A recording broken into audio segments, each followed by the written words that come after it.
नमस्कार मंडळी. उन्हाच्या झळा चालू झाल्या की महिलांची लगबग होते ती वर्षभर टिकणारे वाळवणाचे पदार्थ करण्याची.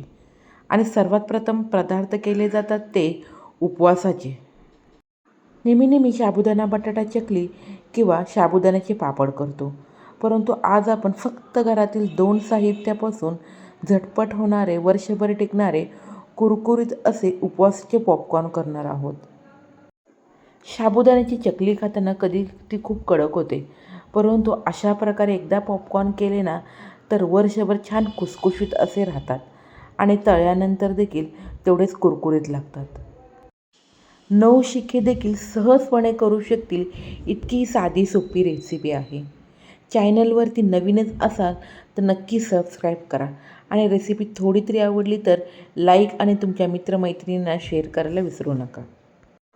उपवासाचे पॉपकॉर्न करण्यासाठी बाउलमध्ये 1 कप साबुदाणा घालून घेतला. वजनी प्रमाणामध्ये हा पाव किलो साबुदाणा आहे. आता साबुदाणा ह्या ठिकाणी तुम्ही लहान किंवा मोठा कोणताही वापरू शकता. 2 वेळा स्वच्छ पाण्याने आपण हा साबुदाणा धुवून घेऊयात. 2 वेळा साबुदाणा धुवून घेतल्यानंतर साबुदाण्याच्या वर अर्धा इंच जास्तीचं पाणी घालून हा रात्रभर आपण मऊसूद असा साबुदाणा भिजवून घेणार आहोत. रात्रभर मोत्यासारखा छान साबुदाणा भिजल्यानंतर आता सुटसुटीत करून एका भांड्यामध्ये घालून घेऊयात. तुमच्याकडे साबुदाणा भिजवण्यासाठी रात्रभर वेळ नसेल तर तुम्ही गरम पाण्यामध्ये फक्त 5 तास हा साबुदाणा भिजवून घेतला तरीही चालेल. 1 कप साबुदाण्यासाठी ह्या ठिकाणी मी 1 मोठा बटाटा उकडून नंतर तिची साल काढून घेतलेली आहे. आता हा आपण बटाटा साबुदाण्यामध्ये बारीक किसणीने किसून घेऊयात. तुम्हाला उपवासाचे पॉपकॉर्न किती प्रमाणात करायचे आहे त्यानुसार तुम्ही ह्या दोन्ही साहित्याचं प्रमाण कमी जास्त करू शकता. वजनी प्रमाणामध्ये म्हणाल तर पाव किलो साबुदाण्यासाठी ह्या ठिकाणी मी 1 मोठा मध्यम आकाराचा बटाटा घेतलेला आहे. आता त्यामध्ये पोह्याच्या चमच्याने 1 चमचा हिरव्या मिरचीची भरड घालून घेऊयात. हिरवी मिरची तुमच्या तिखटाप्रमाणे तुम्ही कमी जास्त करू शकता. नेहमीचीच मिरची मिक्सरला वाटून मी भरड करून घेतलेली होती. नेहमी आपण मीठ टाकताना चवीनुसार घालतो, परंतु वाळवणाचे पदार्थ करताना त्यामध्ये चवीपेक्षा हलकंसं मीठ कमीच घालावं, कारण की तो पदार्थ वाळल्यानंतर त्यामध्ये मिठाचं प्रमाण खूप जास्त होतं.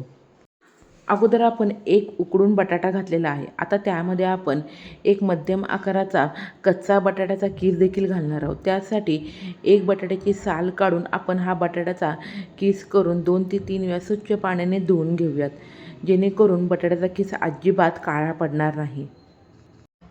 आता तुम्ही म्हणाल, उकडलेला बटाटा टाकल्यानंतर कच्च्या बटाट्याचा कीस टाकण्याची आवश्यकता आहे का?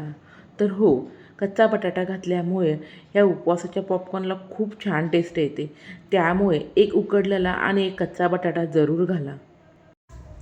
बटाट्याचा कीस करून घेतल्यानंतर 2 ते 3 वेळा मी स्वच्छ पाण्याने धुवून घेतल्यामुळे बटाट्यामधील स्टार्च पूर्णपणे निघून गेले. स्टार्च बटाट्यामधील निघून गेल्यामुळे अजिबात उपवासाचे पॉपकॉर्न हे काळे देखील पडत नाही आणि तळल्यानंतर लाल देखील होणार नाही. बटाट्याच्या किसामधील संपूर्ण हाताने दाबून पाणी काढून नंतर हा बटाट्याचा कीस मी साबुदाण्यामध्ये घालून घेतला. तसाच पाणी न काढता बटाट्याचा कीस घातला तर मिश्रण हलकंसं पातळ होऊ शकतं. चला तर बटाट्याचा कीस आपण आता व्यवस्थित मिक्स करून घेऊयात. लांबसडक कच्च्या बटाट्याचा कीस घातल्यामुळे दिसायला आणि चवीला उपवासाचे पॉपकॉर्न खूप सुंदर असे लागतात. मिश्रण व्यवस्थित एकजीव झाल्यानंतर आता वेळ न घालवता आपण लगेच उपवासाचे पॉपकॉर्न करायला घेऊयात. बटाट्याचा कीस घातल्यामुळे किती दिसायला सुंदर असे मिश्रण दिसत आहे ना. एका प्लॅस्टिकच्या कागदावरती आपण अशा प्रकारे एक एक करून सांडगे तोडून घेऊयात. आता सांडग्याचा आकार तुम्हाला कितपत लहान किंवा मोठा करायचा आहे त्यानुसार करू शकता, पण मध्यम आकाराचे सांडगे करून घेतले ना तर तळल्यानंतर ते फार खुसखुशीत असे होतात. त्यामुळे मी मध्यमच आकाराचे सांडगे तोडून घेणार आहे. कागदाला तेल लावण्याची अजिबात आवश्यकता नाही. तुमच्याकडे प्लॅस्टिकचा कागद नसेल तर तुम्ही कोणत्याही सुती कपड्यावरती देखील अशा प्रकारे सांडगे तोडून घेऊ शकता. आता या उपवासाच्या पदार्थाला तुम्ही उपवासाचे सांडगे किंवा उपवासाचे पॉपकॉर्न देखील म्हणू शकता. कडकडीत उन्हामध्ये आपण 2 दिवस हे सांडगे छान सुकवून घेणार आहोत. सावलीमध्ये सांडगे सुकवले तर हे सांडगे काळे पडू शकतात आणि तळल्यानंतर लाल देखील होतील. म्हणूनच कडकडीत उन्हामध्ये मी हे 2 दिवस सांडगे छान सुकवून घेणार आहे.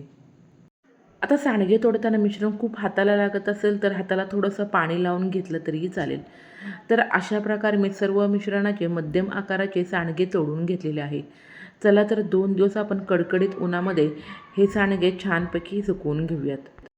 प्लॅस्टिकचा कागद नसेल तर स्टीलच्या कोणत्याही ताटामध्ये अशा प्रकारे तुम्ही सांडगे तोडून घेऊ शकता. ताटाला देखील तेल लावण्याची अजिबात आवश्यकता नाही. समजा तुम्ही अपार्टमेंटमध्ये राहत असाल ना, तर हे सांडगे तुम्ही अशा प्रकारे ताटामध्ये तोडून नंतर टेरेसवरती वाळवून घेतले तरीही चालतील. तर अशा प्रकारे 2 दिवस मी कडकडीत उन्हामध्ये हे सांडगे छानपैकी वाळवून घेतलेले आहेत. दिसायला पहा किती सुंदर असे दिसत आहेत ना. उपवासाला तुम्ही जिरे खात असाल तर ह्या पॉपकॉर्नमध्ये तुम्ही जिरे घातले तरीही चालेल. पॉपकॉर्न सुकल्यानंतर हलकेसे ते आता लहान दिसत आहेत ना. चला तर आता तुम्हाला मी हे सांडगे कडकडीत तेलामध्ये तळून दाखवते. सांडगे तळताना कधीही तेल कडकडीत गरम असायला हवं. तेल व्यवस्थित गरम नसेल तर सांडगे हवे तसे फुलणार देखील नाही आणि सांडगे कडक होतील. तेलामध्ये टाकल्यानंतर टमकन पहा किती सुंदर असे सांडगे वरती तळून आलेले आहेत. ही उपवासाची पहिली रेसिपी असेल. कशीही केली तरी अजिबात फसणार नाही. त्यामुळे येत्या उन्हाळ्यामध्ये वर्षभर टिकणारे हे उपवासाचे साबुदाणा सांडगे किंवा पॉपकॉर्न नक्कीच करू शकता. नेहमीप्रमाणे तुम्हाला ही माझी रेसिपी आवडली असेल तर नक्की लाईक करा, जास्तीत जास्त शेअर करा. अशा नवनवीन रेसिपी पाहण्यासाठी माझ्या चॅनलला सबस्क्राईब करा. तळल्यानंतर पहा किती पांढरे शुभ्र इथे पॉपकॉर्न दिसत आहेत ना. माझी तुम्हाला आवर्जून विनंती आहे, ही उपवासाची रेसिपी नक्की करून पहा आणि कशी झाली ते मला कमेंट बॉक्समध्ये सांगायला अजिबात विसरू नका. मी तरी उपवासाचे पॉपकॉर्न केले आहे. तुम्ही देखील वेळ न घालवता नक्की करा. चला भेटूया अशाच एका उन्हाळी वाळवण रेसिपीमध्ये. धन्यवाद.